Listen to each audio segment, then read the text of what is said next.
রাতের অন্ধকারে বন্ধ বাড়িতে আগুন লাগার ঘটনায় চাঞ্চল্য ছড়ালো বালুরঘাটে। আগুন লাগার সময় তারা একটি অনুষ্ঠান বাড়িতে গিয়েছিলেন। মঙ্গলবার মধ্যরাতে বালুরঘাট শহরে স্টেট বাস স্ট্যান্ড সংলগ্ন এলাকায় আগুন লাগার ঘটনা ঘটে।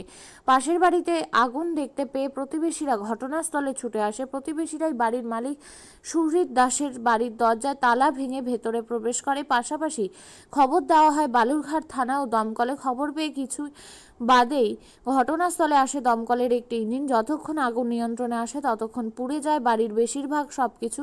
সবথেকে বেশি ক্ষতি হয়েছে দুটি ঘরে। ঘরের এসি, টিভি সহ অন্যান্য ইলেকট্রিক যন্ত্রাংশ ও আসবাবপত্র পুড়ে ছাই হয়েছে। তবে সব মিলিয়ে কত টাকার ক্ষয়ক্ষতি হয়েছে তা এখনো পরিষ্কার নয়। সবটা দেখার পর জানাতে পারবেন বলে বাড়ির মালিক জানিয়েছে। পুরো ঘটনা খতিয়ে দেখছে বালুরঘাট থানার পুলিশ ও দমকল বাহিনী।